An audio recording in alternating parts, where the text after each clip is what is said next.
नमस्कार दोस्तों, मैं हूं स्तुति सिंह। स्वागत है आपका रक्षा एकेडमी के ऑनलाइन प्लेटफॉर्म पे। जैसा कि आप सभी को पता है, ये एमपी जीके की एक ऐसी सीरीज है जिसमें हम किसी एक एग्जाम पे फोकस नहीं कर रहे, बल्कि मध्य प्रदेश में होने वाले सभी एग्जाम्स के एमपी जीके को कवर कर रहे हैं। तो आप लोगों को सभी को पता है मेरे दो सीरीज आते हैं। कौन कौन से? पहला तो है स्टैटिक वाला, जिसमें हम लोग क्या लाइन से टॉपिक वाइज सभी क्या करते हैं, सभी स्टैटिक वाले चैप्टर्स कवर करते हैं, है ना। और अब हम लोग हिस्ट्री में पहुंच चुके हैं, सारे लगभग कवर हो चुके हैं मध्य प्रदेश, है ना, हम लोगों ने पूरा पढ़ लिया है। अब ये कौन सी क्लास है? तो ये हमारी एमसीक्यू वाली क्लास है, जिसमें हम लोग पढ़े हुए टॉपिक्स के एमसीक्यूज डिस्कस करते हैं। ठीक, तो चलिए एमसीक्यू शुरू करने के पहले क्या देख लेते हैं, हम कौन कौन से एग्जाम्स को कवर कर रहे हैं। तो आप सभी को पता है मध्य प्रदेश में दो संस्थाएं हैं मुख्यतः, जो कि क्या कराती है, एग्जाम कराती है। कौन कौन सी? पहली तो है आपकी एमपीपीएससी और दूसरी कौन सी है? पीईबी, जिसे आप व्यापम के नाम से भी जानते हो। ठीक, तो सबसे पहला क्या नजर आ रहा है आपको? MPPSC prelims. तो आप लोगों को पता है एमपीपीएससी प्रीलिम्स में एमपी तो आती ही आती है और एमपी तो आएगी ही आएगी। एग्जाम डेट कब की है? 19 जून की है। ठीक, फिर क्या दिख रहा है आपको? MPPSC ADPO. तो आप लोगों को पता है एडीपीओ का इस बार एग्जाम कौन करा रहा है? एमपीपीएससी करा रही है। इसीलिए क्या आएगा, इसीलिए एग्जाम में क्या आने वाला है, इसीलिए एमपी आएगी, जो कि पहले नहीं आती थी। ठीक, तो क्या आएगी? एमपी आएगी इसमें भी। फिर एमपीपीएससी डीएसपी रेडियो। तो डीएसपी के लिए रेडियो की अलग से पोस्ट आई है, एक एग्जाम अपनी एमपीपीएससी ही करा रही है, इसीलिए एग्जाम में एमपी तो आएगी। ठीक, फिर एमपीपीएससी एई। एई मतलब क्या? Assistant engineer. ठीक है, ये कैसी पोस्ट है? तो ये कैसी पोस्ट है? एक टेक्निकल पोस्ट है। और इसके नॉन टेक वाले पार्ट में क्या आता है? तो इसके नॉन टेक वाले पार्ट में आती है आपकी एमपी, है ना। फिर क्या दिख रहा है आपको? व्यापम। तो व्यापम का सबसे पहले क्या दिख रहा है? व्यापम पटवारी। तो आप लोगों को पता है पटवारी में भी क्या आता है? पटवारी में भी ऑब्वियसली एमपी आएगी। ठीक है, फिर व्यापम सब इंजीनियर। तो सब इंजीनियर भी कैसी पोस्ट है? टेक्निकल पोस्ट है। और नॉन टेक वाले पार्ट में क्या आता है? एमपी आती है। और हालांकि एमपी के साथ साथ और भी चीजें आती हैं नॉन टेक वाले पार्ट में। ठीक, फिर एमपी कांस्टेबल। ठीक, फिर एमपीएसआई। एमपीएसआई भी बहुत जल्द आपको देखने को मिलने वाली है ना। फिर एमपी पीईबी। पीईबी मतलब कि क्या? सभी एग्जाम हम लोग मध्य प्रदेश में जो होते हैं उनको इस सीरीज के थ्रू कवर करेंगे। ठीक, चलिए, तो ये क्या समझ लिया हम लोगों ने कि हम कौन कौन से एग्जाम्स को कवर कर रहे हैं। अब हम लोग क्या शुरू करेंगे? अब हम लोग हमारे आज का एमसीक्यू सीरीज शुरू करेंगे। ठीक, चलिए, तो क्वेश्चन नंबर 1 क्या है देखते हैं। पहला क्वेश्चन क्या है? महिष्मती नगर किसने बसाया? तो अब हिस्ट्री में आ चुके हैं हम लोग, है ना। हिस्ट्री मैंने आप लोग को पढ़ाना शुरू कर दिया है, तो अब क्या है, उसी हिसाब से क्या एमसीक्यू भी आ जाएगी, तो आप सॉल्व कर लोगे क्लास देखने के बाद। ठीक, तो क्या है? महिष्मती नगर किसने बसाया। ठीक, तो पहले ऑप्शन देखते हैं क्या क्या है।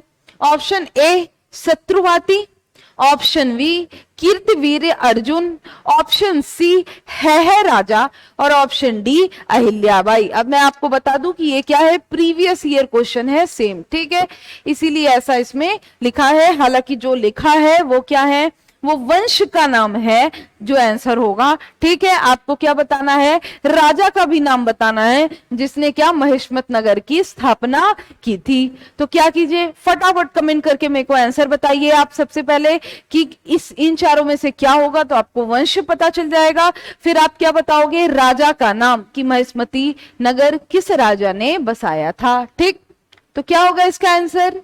क्या होगा? ऑप्शन सी है राजा, मतलब है वंश के राजा ने महिष्मत नगर को बसाया था। अब महिष्मत नगर को किसने बसाया था? राजा कौन सा है? सबसे पहले तो है वंश पता चल गया, पर राजा कौन था? एग्जैक्ट नाम, तो राजा का नाम क्या था? महिष्मत था। क्या नाम था? महिष्मत। उसने अपने नाम पे ही महिष्मती नाम रख दिया था। ठीक, महिष्मती। अब ये बताइए कि वर्तमान में क्या नाम है महिष्मती का? वर्तमान नाम क्या है? अब तो महिष्मती जैसी कोई जगह एग्जिस्ट नहीं करती है ना, वर्तमान नाम क्या है? तुम पहले आप कमेंट कीजिए, बताइए, ठीक है। तब तक ये बताती हूं मैं कि महिष्मत नगर, ठीक है, किसने? तो है वंश के राजा ने। कौन है वंश राजा? तो महिष्मती, राजा महिष्मती। और वर्तमान नाम क्या है? तो वर्तमान नाम क्या है? वर्तमान नाम क्या है महिष्मती का? महेश्वर, है ना? सुना होगा आप लोगों ने सबने महेश्वर का नाम। कहां पे है महेश्वर? कौन से जिले में है? तो कौन से जिले में है महेश्वर? खरगोन में है। बहुत सारी चीज हम लोगों ने महेश्वर में पढ़ा है, बहुत बार नाम आया है महेश्वर का, ठीक। चलिए आगे चलते हैं नेक्स्ट क्वेश्चन में, जो कि क्या है?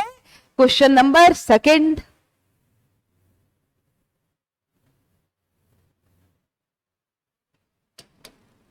क्वेश्चन नंबर 2, मध्य प्रदेश में प्राग ऐतिहासिक शैल चित्र कहां पाए जाते हैं? कौन से? प्राग ऐतिहासिक शैल चित्र कहां पाए जाते हैं? ठीक है, आप लोगों को मैंने पढ़ाया था, है ना, ऐतिहासिक काल को बंटवारा करके, फिर आप लोगों को पूरा समझाया। तो सबसे पहला वाला कौन था? प्राग ऐतिहासिक काल, जिसका बंटवारा हम लोग पाषाण कालों में किए थे, है ना, आद्य, और फिर उसके बाद मध्य पाषाण काल, और उसके बाद नव पाषाण काल, ठीक। तो ये पाषाण काल की बात हो रही है, ठीक। तो ऑप्शन ए बाघ की गुफाएं, option B Udayagiri, option C Sonagiri, या फिर ऑप्शन डी भीम बैठिका। तो क्या होगा आंसर? फटाफट कमेंट कीजिए। कौन से प्राग ऐतिहासिक शैल चित्र कहां पाए गए हैं? क्या होगा आंसर? फटाफट कमेंट कीजिए। इन चारों में से किन के बारे में आप लोगों ने, जब मैंने प्राग ऐतिहासिक पढ़ाया है उस चैप्टर में आप लोगों ने पढ़ा है? तो वही होगा ऑब्वियसली। क्यों? क्योंकि वही पढ़ा है जिनके साक्ष्य मध्य प्रदेश में उस काल के मिले होंगे, और वो काल पढ़ रहे थे तो किसका नाम पढ़ा हम लोगों ने? Option D Bhimbetka. याद आ रहा है? कुछ पढ़ा है ना, अभी पढ़ा है, बहुत रिसेंट है ये तो, है ना, नहीं भूलना है बिल्कुल ऐसे। चलिए कहां पे है भीम बैठिका? बताइए, कमेंट कीजिए, कहां है भीम बैठिका? कहां पे है? रायसेन में है ना। हथनौरा प्राचीन स्थल कहाँ स्थित है? तो कहां पे है? जगह का नाम बताना है आपको, जिले का नाम बताना है कि किस जिले में हथनौरा प्राचीन स्थल स्थित है, ठीक है। ये भी आप लोगों ने प्राग ऐतिहासिक काल जब बताया मैंने पूरा पाषाण वाले में, तो साक्ष्य वाले चैप्टर में आपने इसको भी पढ़ा हुआ है, ठीक। चलिए तो ऑप्शन देखते हैं। ऑप्शन ए सीहोर में, ऑप्शन बी रायसेन में, ऑप्शन सी जबलपुर में, या ऑप्शन डी बैतूल में। तो कहां पाया गया है हथनौरा प्राचीन स्थल? अब यहाँ पे क्या पाया गया है, कैसा है, तो एक और आगे क्वेश्चन है तो उससे आपको क्लियर हो जाएगा, इसीलिए मैं ज्यादा यहाँ पे डिस्कस नहीं करूंगी। आप सिर्फ मेरे को क्या बताने वाले हो? सिर्फ इसका आंसर बताने वाले हो। चलिए फटाफट कमेंट कीजिए, लाइव चैट में बताइए आंसर क्या होगा। क्या होगा इसका आंसर? ऑप्शन ए सीहोर, ठीक। अब बहुत लोग लाइव चैट में, एक दिन लास्ट एमसीक्यू में देख रही थी, लास्ट टू लास्ट, है ना, तो उसमें बहुत लोगों ने बोला था अरे क्वेश्चन वन लाइनर है या फिर इस तरह की चीजें। तो आप लोग प्रीवियस ईयर पेपर उठा के देख लो, एमपी के क्वेश्चन ऐसे ही बनते हैं, डायरेक्ट फैक्ट है, इसमें आप क्या घुमा फिरा के क्वेश्चन बना सकते हो? क्या आप यही क्वेश्चन गलत करके आते हो, पता है, इसीलिए सिलेक्शन रुकता, और कोई बात नहीं है ना। तो ये क्वेश्चन अगर आप सही कर दोगे ना, इस तरह के क्वेश्चन, वैसे भी टेंशन खत्म है, ज्यादा टफ क्वेश्चन के पीछे मत दौड़ो, है ना, क्योंकि टफ क्वेश्चन कितने रहेंगे? 2 रहेंगे, 4 रहेंगे, ऐसे क्वेश्चन जो कहीं नहीं मिल रहे हैं, उनके पीछे दौड़ोगे तो आपके क्या बनने वाले 10 क्वेश्चन छूट जाएंगे ये 2-4 क्वेश्चन के लिए, है ना। तो अभी क्या है, पहले ये कवर करो आप। और वैसे क्या आप देखोगे, हमेशा एमपी के जो क्वेश्चन होते हैं वन लाइन फैक्ट वाले ही हैं, वैसे ही क्वेश्चन आए हैं अभी तक एग्जाम में सारे, है ना। तो ज्यादा परेशान नहीं होना है कि बहुत टफ लेवल देखना है क्वेश्चन का या कैसे देखना है, आप इसका आंसर दो ना। मैं भी देख रही हूँ लाइव चैट में, आपको सब बन रहा है ना, सब बनना भी चाहिए, पढ़ाई हूं मैं आपको, है ना। चलिए तो पहले इसका सही आंसर दीजिए आप, ठीक है। चलिए आगे चलते हैं। बहुत मैं लास्ट टू लास्ट वाले में देख रही थी, अब मेरे को नाम नहीं याद आ रहा एग्जैक्टली पर एक कोई मोहतरमा थी, वो लगातार बोल रही थी कि ये कैसे क्वेश्चन है या क्वेश्चन ऐसे होने चाहिए, कुछ मतलब अपना भाव व्यक्त करना चाह रही थी। कोई बात नहीं है, भाव व्यक्त कर सकते हैं आप, इसीलिए मैं आपको क्या अपना जवाब बता रही हूं कि क्या क्वेश्चन ऐसे ही आते हैं एमपी के, चाहे व्यापम हो चाहे एमपी पीएससी हो, प्रीवियस ईयर क्वेश्चंस आप देख सकते हो, है ना। और रही बात करंट की, बहुत लोग ये बोल रहे थे कि करंट नहीं है, करंट नहीं है, ये तो स्टैटिक वाला है। तो अभी हम लोग क्या पढ़ रहे हैं मेरे दोस्तों, हम लोग पढ़ रहे हैं मध्य प्रदेश का स्टैटिक, जो नहीं बदलने वाला है। जो चीजें बदल गई हैं, जैसे कोई रिपोर्ट वगैरह नई ऐड हो गई, तो वो मैंने बता दिया है, इसीलिए इसमें आप क्या स्टैटिक पढ़ोगे। अब जैसे ये मध्य प्रदेश का इतिहास ही रहेगा, है ना। जो चीजें फिक्स है मध्य प्रदेश में, नदियां, पहाड़, पठार, तो अब ये नहीं बदलने वाली है ना, तो हम लोग स्टैटिक ही पढ़ रहे हैं। अगर कोई नई सीरीज आई आगे ये स्टैटिक खत्म करके कि जिसमें मध्य प्रदेश का करंट पढ़ना है, तो उसमें हम लोग पढ़ लेंगे फिर मध्य प्रदेश का करंट, है ना। चलिए, तो अभी ये वैसे ही एमसीक्यू आएंगे जैसा हम लोगों ने वहां पढ़ा है, अब कुछ अलग नहीं दे रही हूं मैं, है ना। जैसा हम लोगों ने पढ़ा है, करंट नहीं पढ़ा है अलग से, वो अलग से पढ़ाया जाएगा, शायद आनंद सर या फिर अभिषेक सर जो भी पढ़ाने वाले हैं वो पढ़ाएंगे, तो फिर वहां पे आपको सारे करंट के क्वेश्चन मिल जाएंगे, ठीक। तो परेशान नहीं होना है, सब कुछ मिल जाएगा आपको, ठीक। चलिए, तो भीमबेटका की खोज किसके द्वारा की गई, तो भीमबेटका की खोज किसके द्वारा की गई है। Option A Arun Sonakia, option B Vishnu Shridhar Wakankar, option C R B Joshi और ऑप्शन डी एमडी खरे। फटाफट कमेंट कीजिए, बताइए, बहुत ही इजी क्वेश्चन है। इस कब मैंने बहुत बार बताया है, क्या एमपीपीएससी प्रीलिम्स 2020 का क्वेश्चन है ये, बिल्कुल डायरेक्ट ऐसे ही क्वेश्चन आया है। तो किसने किया है भीमबेटका की खोज, ऑप्शन बी विष्णु श्रीधर वाकाड़कर ने खोज किया है। जब पढ़ाया था तब भी मैंने बताया था, बहुत इंपॉर्टेंट है, ध्यान रखिएगा, ठीक। चलिए आगे चलते हैं क्वेश्चन नंबर 5 में। मानव के पशुपालक होने के साक्ष्य कहां से प्राप्त होते हैं, ठीक। तो पहले तो आप ये बताओगे इनमें से क्या आंसर होगा कि मानव के पशुपालक होने के साक्ष्य कहां से मिल रहे हैं, और ये बताओगे वो साक्ष्य क्या थे जिससे ये पता चल रहा है कि मानव पहले पशुपालक हुआ करता था, ठीक। बताया मैंने, इसलिए पूछ रही हूं मैं, ठीक। Option A Adamgarh, option B Bhutra, option C Pipariya या ऑप्शन डी हथनौरा। तो बताइए, फटाफट कमेंट कीजिए, बताइए मानव के पशुपालक होने के साक्ष्य कहां से प्राप्त होते हैं। कमेंट कीजिए, फटाक से बताइए क्या होगा इसका आंसर, और यह भी बताना है साक्ष्य क्या थे।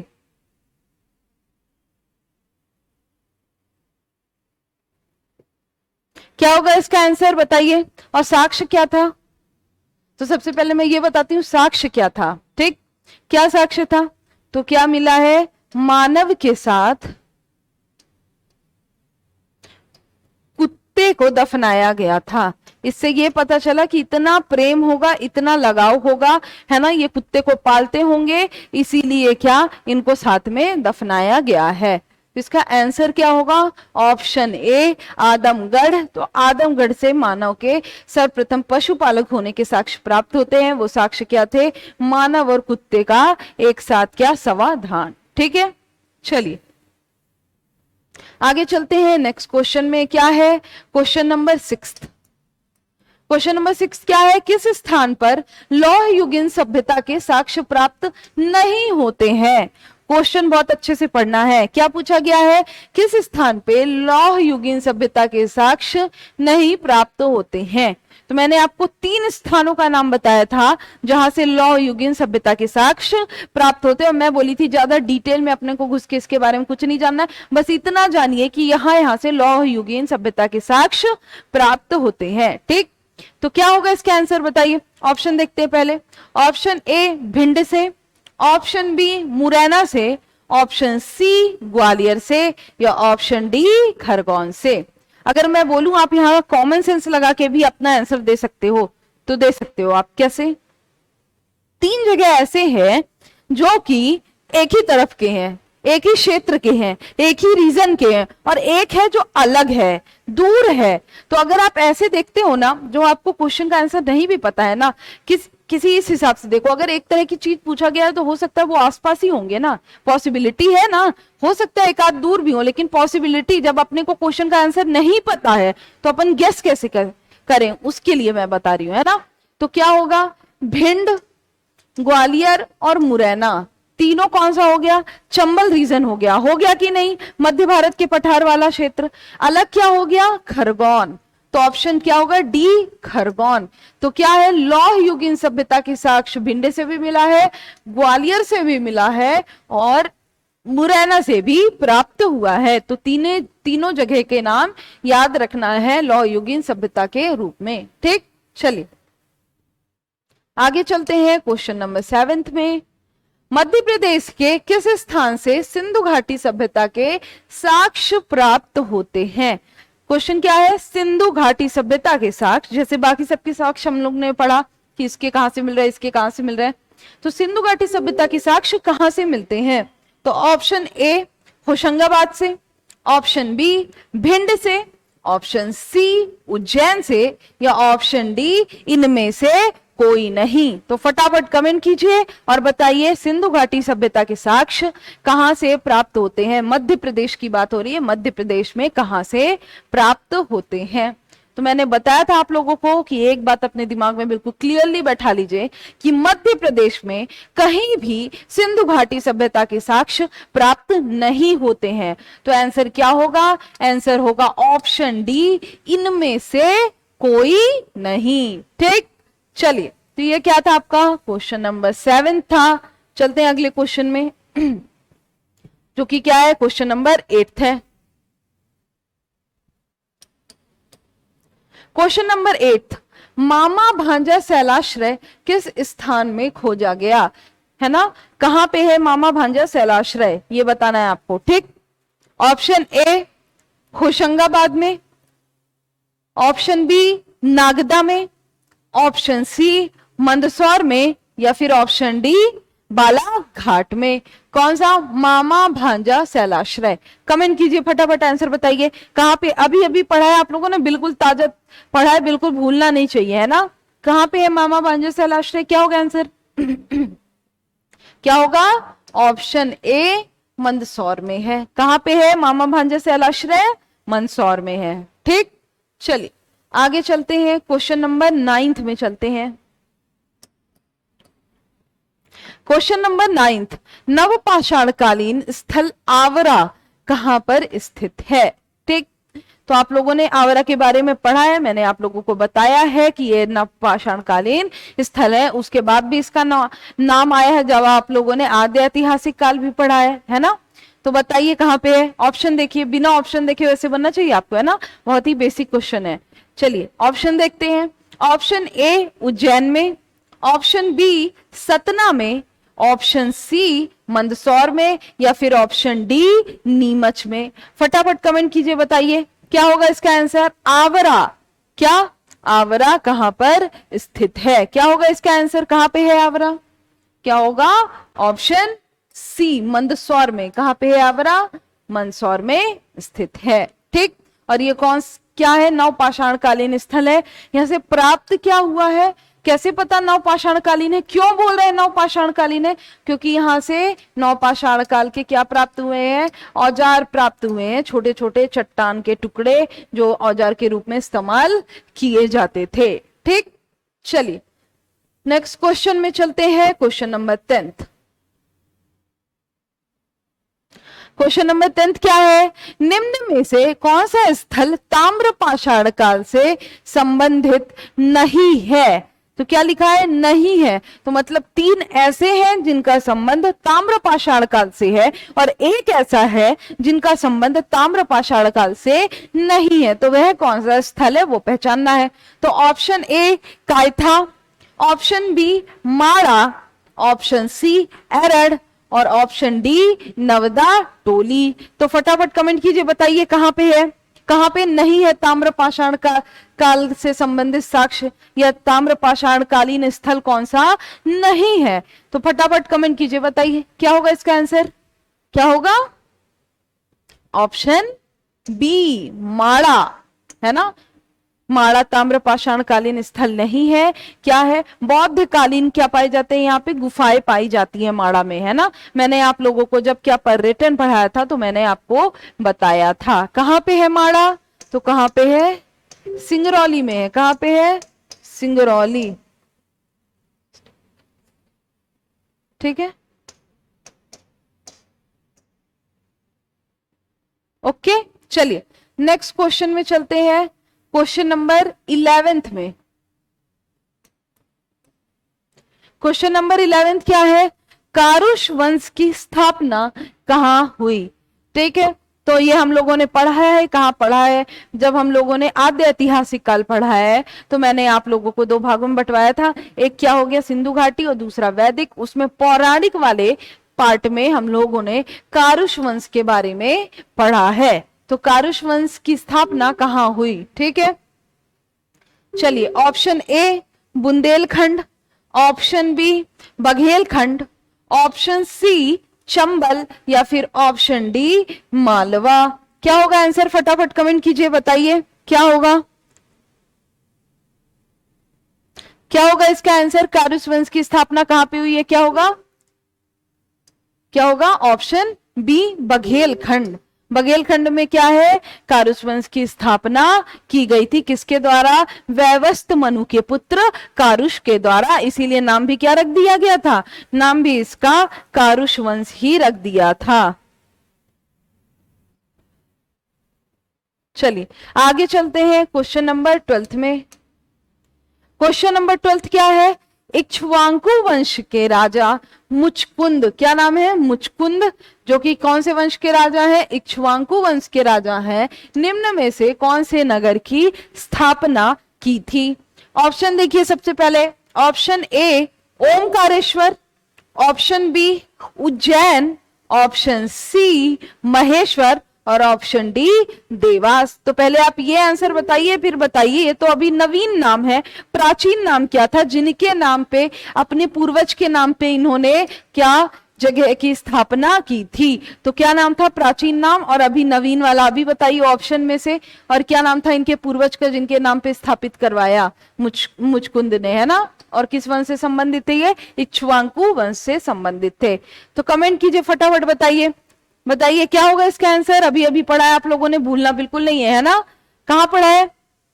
बताइए क्या होगा इसका आंसर? इसका आंसर होगा ऑप्शन ए ओमकारेश्वर। ठीक, तो मुचकुंद ने जो कि इक्ष्वाकु वंश के थे, इन्होंने अपने पूर्वज मांधाता के नाम पर मांधाता नगरी की स्थापना की थी, जिसका वर्तमान नाम क्या है? ओमकारेश्वर है। ठीक, क्लियर है। चलिए आगे चलते हैं क्वेश्चन नंबर 13 पे।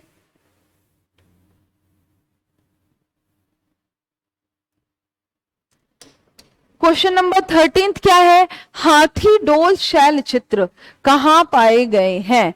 तो क्या नाम है शैल चित्र का? हाथी डोल शैल चित्र कहां पर पाया गया है? ठीक है, तो आप ऑप्शन देखकर बताएंगे मुझे, आंसर कमेंट करेंगे, लिख के बताएंगे, है ना।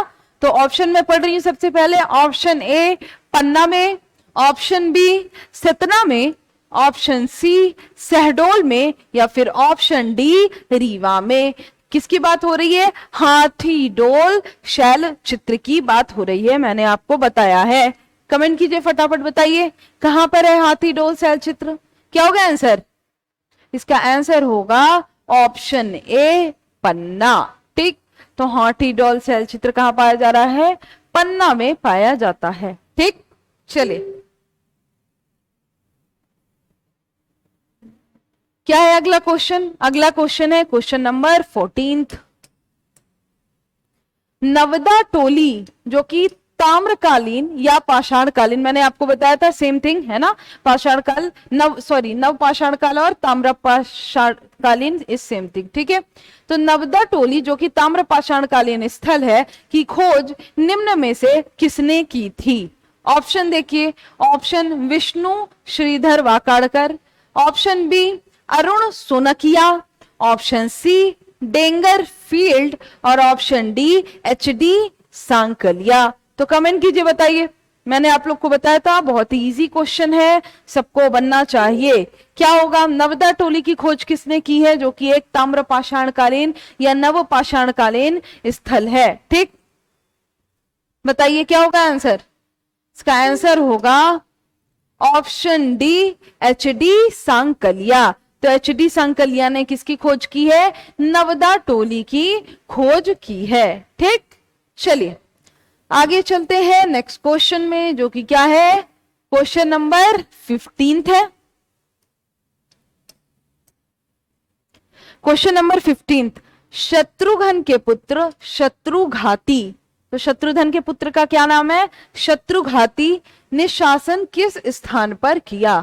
तो मैंने जब आप लोगों को आद्य ऐतिहासिक काल में पूरा पाषाण काल में, आद्य ऐतिहासिक काल में जब मैंने आप लोगों को ये रामायण महाभारत वाला महाकाव्य काल की बात बताई थी, तब मैंने ये चीज आपको वहां पर बताई थी। रिकॉल करने की कोशिश कीजिए। क्या आंसर होगा? कमेंट कीजिए फटाफट, क्या होगा इसका आंसर? ऑप्शन ए विदिशा में, ऑप्शन बी सागर में, ऑप्शन सी मंदसौर में, या फिर ऑप्शन डी उज्जैन। किसकी बात हो रही है? शत्रुघ्न के पुत्र शत्रुघाती ने किस स्थान पर शासन किया है? मध्य प्रदेश के। ठीक, क्या होगा आंसर? क्या होगा आंसर? Option A Vidisha. क्या होगा आंसर इसका? Option A Vidisha. विदिशा में शासन किया है ना। चलिए आगे चलते हैं। क्वेश्चन नंबर 16 में, क्वेश्चन नंबर 16 क्या है? एरण कहां है? बहुत बार नाम आ चुका है, बहुत बार नाम आ चुका है ना, बिल्कुल बनना चाहिए ये तो मैं आंसर भी ना बताऊं और आगे चली जाऊं, है ना। कहां पे है एरण? किस जगह पे है? बताइए, कमेंट कीजिए फटाफट, क्या है आंसर? आप लोगों ने कितने बार पढ़ लिया है इसको, है ना? आप लोगों ने कहां कहां पढ़ लिया है? जब पूरा कालीन पुराणिक स्थल आप लोगों ने पढ़ा पर्यटन में, तो वहां पढ़ा, फिर उसके बाद हिस्ट्री पढ़ा, वहां पे भी पढ़ रहा है। ठीक है, और हिस्ट्री में भी 2-3 बार अलग अलग जगह, सब जगह के साक्ष्य यहाँ पे मिलते हैं, इसलिए इसको बार बार पढ़ रहे हैं, इसका नाम बार बार आ रहा है। तो कहां पे है रण? ऑप्शन ए मंदसौर में, ऑप्शन बी विदिशा में, ऑप्शन सी सागर में, या ऑप्शन डी दमोह में। कहां पे है बताइए, कमेंट कीजिए कहां पे है, फटाफट बताइए क्या है आंसर? क्या होगा इसका आंसर? ऑप्शन बी विदिशा, है ना। तो एरण कहां पे स्थित है? एरण कहां पे है? विदिशा में स्थित है। ठीक, अरे सॉरी एरण, मेरा भी दिमाग कहां है, एरण कहां पे है? सॉरी, एरण कहां पे है? सागर में है। डिस्टर्बेंस हो रहा है, मैसेज आ रहा है बार बार, है ना। आप लोग को भी आवाज आ रही होगी, आई होप प्रॉब्लम नहीं आ रही है ना। तो क्या है, एरण कहां पे स्थित है? एरण कहां पे है? सागर में है। आप लोगों को पता है, जब हम लोग पाषाण कालीन स्थल पढ़े हैं तो वहां पे भी साक्ष्य मिल रहे हैं, एरण में, सागर में। और फिर गुप्त कालीन स्थल के भी साक्ष्य यहां से मिल रहे हैं, सती प्रथा के साक्ष्य, है ना। सती प्रथा का प्रथम साक्ष्य कहां से प्राप्त हुआ है? एरण से ही प्राप्त हुआ है ना, है ना। गुप्त शासक भानुगुप्त के समय की बात है। किस टाइम के? भानुगुप्त के समय की बात है, जब क्या मिला है? सती प्रथा मिला है, सती प्रथा के साक्ष्य मिला है। कहां पे? एरण, सागर में। ठीक, चलिए आगे चलते हैं नेक्स्ट क्वेश्चन में। क्वेश्चन नंबर 17,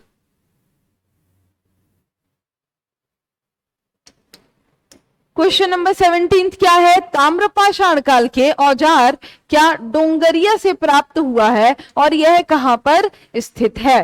तो डोंगरिया कहां पे है, बेसिकली आपको ये बताना है। और साथ में आपको ये भी पता चल गया क्या कि डोंगरिया कौन सा स्थल है? ताम्रपाषाण कालीन स्थल है। ठीक, तो ऑप्शन देखते हैं। ऑप्शन ए बालाघाट में, ऑप्शन बी जबलपुर में, ऑप्शन सी रीवा में, या फिर ऑप्शन डी विदिशा में। बताइए, कमेंट कीजिए फटाफट, कहां पे है डोंगरिया, जो कि क्या है? एक ताम्रपाषाण कालीन या फिर नव पाषाण कालीन स्थल है। क्या होगा इसका आंसर? क्या होगा इसका आंसर? होगा ऑप्शन ए बालाघाट। ठीक, तो बालाघाट में स्थित है क्या? डोंगरिया, जो कि क्या है? एक ताम्रपाषाण कालीन स्थल है। ठीक, 1 मिनट में पानी पी लूं, फिर कंटिन्यू करते हैं।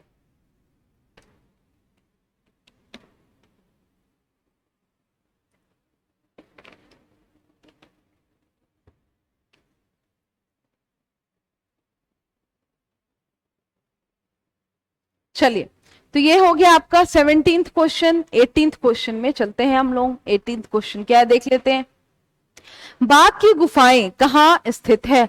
बहुत ही सरल क्वेश्चन है, बहुत ही बेसिक क्वेश्चन है ना। बहुत बार इसका भी नाम हम लोगों ने बहुत जगह पढ़ा है। क्या? बाघ की गुफाओं का। बाघ की गुफाएं कहाँ स्थित हैं? ठीक। ऑप्शन ए रायसेन में, ऑप्शन बी माड़ा में, ऑप्शन सी धार में, या फिर ऑप्शन डी नागौद में। चलिए कमेंट कीजिए, बताइए क्या होगा इसका आंसर। बाघ की गुफाएं कहां पर स्थित हैं? बताइए क्या होगा इसका आंसर। क्या होगा? बहुत ही इजी क्वेश्चन है ना, सबको पता होगा इसका आंसर क्या होगा। क्या होगा? ऑप्शन सी धार में। बाघ की गुफाएं कहां पे है? धार में ही है ना। चलिए आगे चलते हैं, किसमें? क्वेश्चन नंबर 19th में चलते हैं।